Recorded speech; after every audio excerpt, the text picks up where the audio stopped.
Hi dear students, welcome to our channel Accountancy in Tamil. இன்னைக்கு வீடியோல 11th standard accountancy chapter 7 subsidiary books 2 உடைய illustration 6th sum பார்க்கலாம். இந்த sumல petty cash book பத்தி பார்க்கலாம். First petty cashனா என்ன அப்படினு உங்களுக்கு explain பண்ணிடுறேன். ஒரு business entities-ல நம்ம நிறைய சின்ன expenses வந்து pay பண்ற மாதிரி இருக்கும். For example taxi fare, bus fare, postage, carriage, அப்புறம் ஸ்டேஷனரி ரெஃப்ரெஷ்மெண்ட்ஸ் இந்த மாதிரி நிறைய குட்டி எக்ஸ்பென்சஸ் எல்லாமே நம்ம பே பண்ணிட்டு தான் இருப்போம். இந்த மாதிரி சின்ன எக்ஸ்பென்சஸ்லாம் வந்துட்டு நம்ம பே பண்ணுறது ரெப்பிட்டேட்டிவாக நடந்துகிட்டே இருக்கும். ஸோ இந்த மாதிரி சின்ன எக்ஸ்பென்சஸ் எல்லாத்தையும் நம்ம மெயின் கேஷ் புக்கில் போய் ரெக்கார்ட் பண்ணோம் அப்படின்னா அது வந்து நிறைய என்ட்ரிஸ் வந்து நம்ம அங்கே ரெக்கார்ட் பண்ணுற மாதிரி இருக்கும். ஸோ இந்த என்ட்ரிஸ் எல்லாத்தையும் நம்ம ஒரு செப்பரேட் புக்கில் ரெக்கார்ட் பண்ணுறதுக்கு பேர் தான் பெட்டி கேஷ் புக். அந்த பெட்டி கேஷ் புக்கை யார் மெயின்டைன் பண்ணுறாங்களோ அவங்க பேர் பெட்டி கேஷியர். ஸோ ஒரு பிஸ்னஸ் கன்சர்னில் petty cash book, main cash புக்னு ரெண்டு கேஷ் புக் வந்துட்டு செப்பரேட்டாக மெயின்டைன் பண்ணுவாங்க. எல்லா சின்ன பேமெண்ட்ஸுக்கும் கண்டிப்பாக வவுச்சர்ஸ் வந்து கொடுத்துருக்கணும். ஏன்னா அதுதான் டாக்குமெண்ட்ரி எவிடன்ஸாக இருக்கும். அந்த வவுச்சர்ஸ் எல்லாமே நம்பர் போட்டு ப்ரொடியூஸ் பண்ணியிருக்கணும். அட் த சேம் டைம் அதை ஆர்டர் வைஸ் ஃபைல் பண்ணியும் வச்சுருக்கணும். பெட்டி கேஷியர் கேஷ் பேமெண்ட்ஸ் மட்டும்தான் பண்ணணும். அட் த சேம் டைம் பெட்டி கேஷியர் எந்த ஒரு அமௌண்ட்டும் ரிசீவ் பண்ணக்கூடாது எக்ஸப்ட் பெட்டி கேஷ்காக கொடுக்குற அமௌண்ட்டை தவிர்த்து. பெட்டி கேஷியர் பேமெண்ட்ஸ் எல்லாமே ஒரு ஸ்பெசிஃபைட் லிமிட்குள்ளே தான் அவங்க வந்து பே பண்ணுற மாதிரி இருக்கும். பெரிய லார்ஜ் அமௌண்ட்ஸ் ஏதாவது இருக்குது அப்படின்னா அதை வந்து மெயின் கேஷியர் தான் பே பண்ணுவாங்க. At the end of the period நம்ம யூஸ்வலாக balance carry down brought down பண்ணுவோம் இல்லையா, அந்த மாதிரி பெட்டி கேஷ்லையும் நம்ம பண்ணணும். சிம்பிள் கேஷ் புக்கில் நம்ம எப்படி பேலன்ஸ் பண்ணுவோமோ அதே மாதிரி தான் பெட்டி கேஷையும் நம்ம வந்துட்டு பேலன்ஸ் பண்ணணும். Next imprest system of petty cash அப்படின்னா என்னன்னு பார்க்கலாம். இந்த இம்ப்ரெஸ்டு சிஸ்டமில் ஒரு ஃபிக்ஸடான அமௌண்ட்டை பெட்டி கேஷியர் கிட்ட கொடுத்துருவாங்க. இந்த பீரியடுக்கு இவ்வளோ தான் செலவாகும் அப்படின்ற மாதிரி ஆல்ரெடி லாஸ்ட் மந்தோட கேல்குலேஷன்ஸை வச்சு ஒரு ஃபிக்ஸட் அமௌண்ட்டை பெட்டி கேஷியர்கிட்ட கொடுத்துருவாங்க. இது வந்துட்டு மேபி ஒரு வீக்காக இருக்கலாம், இல்லை ஃபோர்ட் நைட்டுக்கு அந்த கேல்குலேஷன்ஸ் இருக்கலாம், இல்லைனா மந்த்துக்கு கூட இருக்கலாம். வீக்லி அப்படின்னா உங்களுக்கு தெரியும் இல்லையா 7 days கேல்குலேஷனில் வரும். ஃபோர்ட் நைட் அப்படின்றது 15 days ஒன்ஸு, மந்த்ன்றது 30 or 31 days. ஸோ அட்வான்ஸாக பெட்டி கேஷியர் கிட்ட அமௌண்ட் கொடுக்குறாங்க இல்லையா, அதுக்கு பேர் தான் இம்ப்ரெஸ்ட் மணி. இம்ப்ரெஸ்ட் அப்படின்ற வேர்டோட மீனிங்கே பேமெண்ட் இன் அட்வான்ஸ் அப்படின்னு தான் அர்த்தம். At the end of the period petty cashier வந்துட்டு பெட்டி கேஷ் புக்கை ஹெட் கேஷியர் கிட்ட சப்மிட் பண்ணணும். ஹெட் கேஷியர் அது எல்லாத்தையும் கோத்ரூ பண்ணுவாங்க. கோத்ரூ பண்ணி அந்த பீரியடுக்கு எவ்வளவு செலவாகிருக்கோ அந்த அமௌண்ட்டை தான் கொடுப்பாங்க. ஃபார் எக்ஸாம்பிள் இப்போ 500 rupees இருக்குன்னு வச்சுக்கோங்களேன், அதில் 350 rupees செலவாகிருக்கு அப்படின்னா அகெயின் அவங்க என்ன பண்ணுவாங்க, மெயின் கேஷியர் 350 rupees பெட்டி கேஷியர்கிட்ட கொடுப்பாங்க. அதை மறுபடியும் ரவுண்ட் ஆஃப் 500 மாற்றுறதுக்கு எவ்வளவு செலவாகிருக்கோ அந்த அமௌண்ட்டை மட்டும்தான் மெயின் கேஷியர் பெட்டி கேஷியர்கிட்ட கொடுப்பாங்க. அப்போ தான் அந்த 500 அப்படின்றது கரெக்டாக மெயின்டைன் பண்ணிகிட்டே வருவாங்க. அந்த 500 தாண்டி அமௌண்ட் வந்து மெயின் கேஷியர் கொடுக்க மாட்டாங்க பெட்டி கேஷியர் கிட்ட. ஸோ அதுதான் வந்து இம்ப்ரெஸ்டு சிஸ்டம். கீழே ஒரு எக்ஸாம்பிள் கொடுத்துருக்காங்க பாருங்கள். June 1st அன்னைக்கு 1000 rupees பெட்டி கேஷியர்கிட்ட கொடுக்குறாங்க. ஸோ பெட்டி கேஷியர் 940 rupees ஸ்பெண்ட் பண்ணிட்டாங்க. அந்த 940 rupees தான் 30th June, அதாவது அந்த மந்தோட கடைசி நாளப்போ அவர் 940 ஸ்பெண்ட் பண்ணியிருந்தார் இல்லையா, அந்த 940 தான் மெயின் கேஷியர் மறுபடியும் பெட்டி கேஷியருக்கு கொடுப்பாங்க. ஸோ அகெயின் அது வந்து 1000 rupees ரவுண்ட் ஆஃப் ஆகிடும். நெக்ஸ்ட் மந்த் யூஸ் பண்ணுறதுக்காக அந்த 1000 rupees அப்படியே எடுத்துப்பாங்க. ஸோ அந்த 1000 rupeesக்கு அமௌண்ட் வந்து எக்ஸீட் ஆகாது. Next advantages of maintaining petty cash book, இதை பற்றி பார்க்கலாம். ஃபர்ஸ்ட் பாயிண்ட், நம்ம தனியாக பெட்டி கேஷ் புக் நம்ம மெயின்டைன் பண்ணுறதுனால பெட்டர் கண்ட்ரோல் வந்து நமக்கு கிடைக்கும். செகண்ட் பாயிண்ட், மெயின் கேஷியருடைய டைமை வந்து சேவ் பண்ணும். ஏன்னா சின்ன பெட்டி கேஷோட இதெல்லாம் வந்து மெயின் கேஷ் புக்கில் என்டர் பண்ணிவிட்டு டைம் வேஸ்ட் பண்ணாமல் பெட்டி கேஷ் புக்கில் தனியாக மெயின்டைன் பண்ணுறதுனால மெயின் கேஷியருக்கு ஒர்க்லோடும் கம்மியாகும், டைமும் சேவ் ஆகும். தேர்ட் பாயிண்ட் ரொம்ப இம்பார்ட்டண்ட்டாக, கேஷ் புக்கில் நிறைய பெட்டி பேமெண்ட்ஸ்லாம் போயிட்டு லோட் ஆகாமல் இருக்கும். Fourth point, comparing to main cash book நம்ம பெட்டி கேஷ் புக்கில் என்ட்ரிஸ் போடுறது வந்து ரொம்பவே easy. Next types of petty cash book பற்றி பார்க்கலாம். 2 types இருக்குது. Simple petty cash book and analytical petty cash புக்னு 2 types இருக்குது. சிம்பிள் பெட்டி கேஷ் புக்கில் பார்த்தீங்கன்னா ஒரே ஒரு சிங்கிள் காலமில் தான் எல்லா டிரான்சாக்ஷன்ஸுமே ரெக்கார்ட் பண்ணுவாங்க. சிம்பிள் பெட்டி கேஷ் புக் பார்த்தீங்கன்னா நம்மளுக்கு சிங்கிள் காலம் கேஷ் புக் மாதிரி தான் இருக்கும். காலம்ஸ் வந்து டிஃப்ரெண்ட்டாக இருக்கும். டெபிட் சைடில் அந்த அட்வான்ஸ் அமௌண்ட் கொடுப்பாங்க இல்லையா மெயின் கேஷியர், அது வந்து நம்ம ரெக்கார்ட் பண்ணுவோம். அண்ட் கிரெடிட் சைடில் எல்லா பேமெண்ட்ஸையுமே ஒரே காலம்லேயே நம்ம வந்து ரெக்கார்ட் பண்ணுவோம். இதுக்கு பேர் தான் சிம்பிள் பெட்டி கேஷ் புக்னு சொல்லுவாங்க. நம்ம வந்து யூஸ்வலாக அனலிட்டிக்கல் பெட்டி கேஷ் புக் தான் சம்ஸில் போடுவோம். இப்போ அனலிட்டிக்கல் பெட்டி கேஷ் புக்னா என்னன்னு பார்க்கலாம். அனலிட்டிக்கல் பெட்டி கேஷ் புக்கில் ஒவ்வொரு டிஃப்ரெண்ட் ஹெட் ஆஃப் பேமெண்ட்ஸுக்கு தனித்தனியான செப்பரேட் காலம் இருக்கும். ஒரு காலம் காலம் வந்துட்டு டோட்டல் பேமெண்ட்ஸ் உடைய காலமாக இருக்கும். இப்போ ஒரு பெட்டி கேஷ் டிரான்சாக்ஷன் இருக்குது அப்படின்னா அந்த அமௌண்ட்டை டோட்டல் காலமில் நம்ம ரெக்கார்ட் பண்ணும்போது அதே அமௌண்ட்டை அப்ராப்ரியேட் எக்ஸ்பென்ஸ் காலமில் நம்ம எழுதணும். ஃபார் எக்ஸாம்பிள் இப்போ ஸ்டேஷனரி அப்படின்னா டோட்டலையும் எழுதணும், ஸ்டேஷனரி காலம்லையும் எழுதணும். இதுக்கு பேர் தான் analytical petty cash book. Next petty cash புக்குடைய ஃபார்மெட் வந்து பார்த்துடலாம். Format of analytical petty cash book debtor creditor கண்டிப்பாக போடணும். Next receipts. மெயின் கேஷியர் ஒரு அமௌண்ட் கொடுப்பாங்க இல்லையா ஸ்டார்டிங்கில், அதை வந்து நம்ம இந்த ரெசிப்ட் காலமில் தான் போடுவோம். நெக்ஸ்ட்டு CBFN அப்படின்னு கொடுத்துருக்காங்க பாருங்கள், கேஷ் புக் ஃபோலியோ நம்பர், இதோட எக்ஸ்பான்ஷன். நெக்ஸ்ட்டு டேட்டு, அதுக்கப்புறம் பர்டிகுலர்ஸில் நம்ம யூஸ்வலாக என்னென்ன அக்கௌண்ட்ஸ் எல்லாம் வரும்னு போடுவோம் இல்லையா, அந்த டீட்டெயில்ஸ் எல்லாமே இங்கே பர்டிகுலர்ஸில் எழுதணும். Next voucher number VN. Next total payments எவ்வளவோ அதை வந்து நம்ம இங்கே ஒவ்வொரு அக்கௌண்ட்டுக்கும் போடணும். அதே மாதிரி எந்தெந்த அக்கௌண்ட்டோடதுன்னு சொல்லிட்டு தனித்தனியாக நம்ம இங்கே போடணும். இந்த மாதிரி நிறைய டிஃப்ரெண்ட் காலம்ஸ் இருக்குது பாருங்கள். Postage, stationery, carriage, travelling expenses, refreshments, sundries expenses, இந்த மாதிரி நிறையா இருக்கும். லாஸ்ட்டாக பர்சனல் அக்கௌண்ட்ஸ் இருக்கும், தனியாக யாருக்காவது நம்ம பே பண்ணியிருக்கோன்னா அங்கே எழுதணும். இதெல்லாம் போக லாஸ்ட்டாக LF லெட்ஜர் ஃபோலியோ. ஓகேவா, இதுதான் பெட்டி கேஷ் புக்கோடைய ஃபார்மெட். சம் போடும்போது உங்களுக்கு இன்னுமே ஈஸியாக புரியும். பெட்டி கேஷ் புக் வந்து ரொம்ப ஈஸியான சம் தான். நெக்ஸ்ட்டு எந்தெந்த காலமில் என்னென்னலாம் எழுதணும் அப்படின்னு போட்டிருக்காங்க.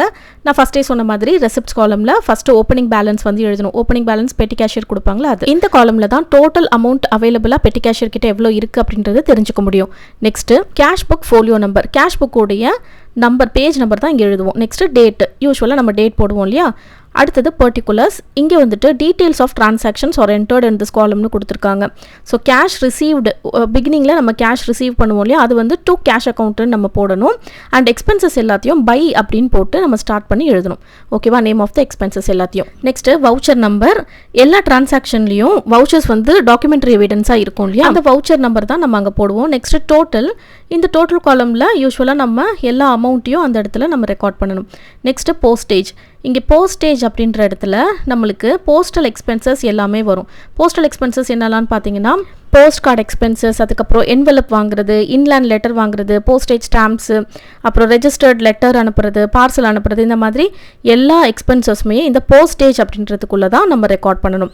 நெக்ஸ்ட்டு ஸ்டேஷ்னரிஸ், இந்த ஸ்டேஷ்னரிஸில் பார்த்தீங்கன்னா பேப்பர், இங்கு, பென்சில், எரேசர், கார்பன் பேப்பர், இந்த மாதிரி சிமிலர் ஐட்டம், ஸ்டேஷ்னரியோட சிமிலர் ஐட்டம்ஸ் எல்லாமே நம்ம பர்ச்சேஸ் பண்ணுறோன்னா இங்கே ஸ்டேஷ்னரி காலமில் போடணும். நெக்ஸ்ட்டு கேரேஜ், இதில் வந்துட்டு வேஜஸ், டிரான்ஸ்போர்ட் சார்ஜஸ் ஏதாவது இருந்துச்சுன்னா எழுதணும். வேறு ஏதாவது அதர் எக்ஸ்பென்சஸ் ரிலேட்டட் டு கேரேஜ்னா அதுவுமே நம்ம இங்கே தான் எழுதணும். நெக்ஸ்ட்டு ட்ராவலிங் ஆர் கன்வெயன்ஸ் எக்ஸ்பென்சஸ்னு கொடுத்துருக்காங்க. இந்த காலமில் நம்ம auto rickshaw or taxi, bus, train, இந்த மாதிரி ஃபேர்ஸ் ஏதாவது இருக்குது அப்படின்னா அதெல்லாம் வந்து நம்ம இந்த காலமில் ரெக்கார்ட் பண்ணணும். நெக்ஸ்ட்டு ரெஃப்ரெஷ்மெண்ட்ஸ் அப்படின்னா அந்த டீ, காஃபி, ஸ்நாக்ஸுக்கெல்லாம் ஏதாவது ஸ்பெண்ட் பண்ணுறாங்க அப்படின்னா அதை வந்து நம்ம இந்த ரெஃப்ரெஷ்மெண்ட் காலமில் எழுதணும். எந்த ஒரு பெவரேஜாக இருந்தாலும் ரெஃப்ரெஷ்மெண்ட் காலமில் தான் எழுதணும். நெக்ஸ்ட்டு சன்ட்ரீஸில் இப்போ நான் சொன்ன எல்லா அக்கௌண்ட்ஸையும் தவிர்த்து வேறு ஏதாவது வருது அப்படின்னா அதை வந்து நம்ம சன்ட்ரீஸ் எக்ஸ்பென்சஸில் எழுதணும். நெக்ஸ்ட்டு பர்சனல் அக்கௌண்ட்ஸில் சின்ன சின்ன அமௌண்ட் யாராவது ஒரு இண்டிவிஜுவல் பர்சனுக்கு கொடுக்குறாங்க அப்படின்னா அதை வந்து நம்ம இந்த காலமில் ரெக்கார்ட் பண்ணணும். Next ledger folio, ledger accounts புக்கோடைய பேஜ் நம்பர் தான் இந்த ledger folio number. Next balancing petty cash book, at the end of the period, அது மேபி வீக்காக இருக்கலாம் இல்லை மந்த்தாக இருக்கலாம். டோட்டல் காலம் வந்து ஃபஸ்ட்டு டோட்டல் பண்ணணும். அதுக்கப்புறம் இண்டிவிஜுவல் எக்ஸ்பென்சஸ் காலம்ஸ் எல்லாத்தையுமே நம்ம டோட்டல் பண்ணணும். டோட்டல் பண்ணி பார்த்தா ரெண்டுமே வந்து ஈக்குவலாக வரணும். நெக்ஸ்ட்டு டோட்டல் காலமில் இருக்கிற அமௌண்ட்டும் ரெசிப்ட் காலமில் இருக்கிற அமௌண்ட்டையும் கம்பேர் பண்ணி எவ்வளோ டிஃப்ரென்ஸ் வருதோ அதுதான் பேலன்ஸ் கேரி டவுனாக போடுவோம். அந்த பேலன்ஸ் அமௌண்ட்டு தான் நம்ம நெக்ஸ்ட் மந்த்துக்கோ இல்லை நெக்ஸ்ட் வீக்குக்கோ கேரி ஃபார்வர்ட் பண்ணுவோம். சம் போடும்போது உங்களுக்கு இன்னுமே கிளியராக புரியும். இப்போ சம் பார்த்துடலாம். Illustration 6, prepare analytical petty cash book from the following information on the impressed system. So impressed systemனா என்னன்னு இப்போ உங்களுக்கு தெரியும் இல்லையா. 2017 January 1 received for petty cash 500 rupees கொடுத்துருக்காங்க. ஸோ மெயின் கேஷியர் கிட்டேருந்து பெட்டி கேஷியருக்கு 500 rupees ரிசீவ் ஆகிருக்கு. இது எப்படி போடுறதுன்னு பாருங்கள். அதுக்கு முன்னாடி சம்ம ஒரு தடவை ஃபுல்லாக படித்து பார்த்துக்கோங்க. படித்து பார்த்தீங்கன்னா உங்களுக்கு என்னென்ன ஹெட் ஆஃப் பேமெண்ட்ஸ்லாம் இருக்குதுன்னு தெரியும். லைக் இப்போ ரிக்ஷா சார்ஜஸ், கார்டேஜ், அதுக்கப்புறம் போஸ்டேஜ், இந்த மாதிரி என்னென்ன இருக்கோ அத்தனை காலம்ஸ் வந்து நம்ம பெட்டி கேஷ் புக்கில் ஓப்பன் பண்ணிக்கணும். ஓகேவா, இப்போ ஃபர்ஸ்ட்டு ஃபார்மேட் போட்டுக்கலாம். அனலிட்டிக்கல் பெட்டி கேஷ் புக் இன் ருப்பீஸ் அப்படின்னு போட்டாச்சு. நெக்ஸ்ட்டு டெப்டார் கிரெடிட்டார் போட மறக்கவே கூடாது. ஓகேவா, நெக்ஸ்ட்டு பேட்டர்னில் என்னென்ன காலம்ஸ்லாம் வருதுன்னு பாருங்கள். ரெசிப்ட்ஸு, அப்புறம் CBFN cash book folio number, date, particulars, அதுக்கப்புறம் வவுச்சர் நம்பர், டோட்டல் பேமெண்ட்ஸ். ஒவ்வொரு டிரான்சாக்ஷன் நம்ம ரெக்கார்ட் பண்ணும்போதும் டோட்டல் பேமெண்ட்ஸில் கண்டிப்பாக இங்கே நம்ம போடணும். அதே அமௌண்ட்டை எது ரிலேட்டடான எக்ஸ்பென்ஸ்னு பார்த்து அந்த காலம்லையும் நம்ம வந்து போடணும். ஓகேவா? இப்போ சம்மில் கன்வெயன்ஸ், கார்டேஜ், ஸ்டேஷ்னரி, போஸ்டேஜ், வேஜஸ், சன்ட்ரீஸ் எல்லாமே இருக்குது. ஸோ இது எல்லாத்துக்குமே தனியாக காலம் ஓப்பன் பண்ணியாச்சு. லாஸ்ட்டாக எல்எஃப் லெட்ஜர் ஃபோலியோ காலம் வந்து போட்டுக்கோங்க. இப்போ நம்ம ஃபஸ்ட்டு டிரான்சாக்ஷன் ரெக்கார்ட் பண்ணிடலாம். ஃபஸ்ட்டு ரெசிப்ட்ஸ் கொடுத்துருந்தாங்க இல்லையா, டேட்டில் 2017 January 1 to cash அப்படின்னு போட்டு தான் இந்த ரெசிப்டை நம்ம ரெக்கார்ட் பண்ணணும். இந்த இடத்துல 500 rupees போட்டுக்கோங்க. Next January 2 paid rickshaw charges 5 rupees and paid cartage 12 rupees கொடுத்துருக்காங்க. ஸோ ரிக்ஷா சார்ஜஸ் பே பண்ணியிருக்காங்க அண்ட் கார்டேஜும் பே பண்ணியிருக்காங்க. இதை ஃபஸ்ட்டு நம்ம டோட்டல் காலமில் என்டர் பண்ணிக்கணும். ஃபஸ்ட்டு பர்டிகுலர்ஸில் January 2 பை கன்வெயன்ஸ்டு போட்டு டோட்டலில் 5 rupees போட்டுக்கோங்க. இப்போ கன்வெயன்ஸ் சார்ஜஸில் 5 rupees அந்த தனி காலம்லையும் நம்ம 5 rupees போட்டுக்கணும். நெக்ஸ்ட்டு அதே டேட்டில் பை கார்டேஜ், ரெண்டுத்துக்குமே நம்ம டேட் போடணும்னு தேவையில்லை. இப்போ பை கார்டேஜ் போட்டு டோட்டலில் 12 rupees போட்டாச்சு. கார்டேஜ் உடைய காலமில் 12 rupees வந்து நம்ம போட்டுக்கணும். Next January 3 paid for postage 15 rupees and paid wages to casual labourer 66 rupees கொடுத்துருக்காங்க. இப்போது 2 எக்ஸ்பென்ஸ்க்கு நம்ம பே பண்ணியிருக்கோம். இப்போ இதை பர்டிகுலர்ஸ் காலமில் எழுதிக்கலாம். ஃபஸ்ட்டு டேட்டில் 3 போட்டுக்கோங்க. பை போஸ்டேஜ்னு பர்டிகுலர்ஸ் காலமில் எழுதிட்டு டோட்டல் பேமெண்ட்ஸில் 15 போட்டுக்கோங்க. பை வேஜஸ்னு எழுதி 66 போட்டுக்கோங்க. இப்போ போஸ்டேஜ் அப்படின்றதுனால போஸ்டேஜ் காலமில் 15 போடுங்க அண்ட் வேஜஸ்ன்றது நம்ம வேஜஸ் காலமில் 66 போட்டாச்சு. January 4 paid for stationery 134, paid for auto charges 18 rupees கொடுத்துருக்காங்க.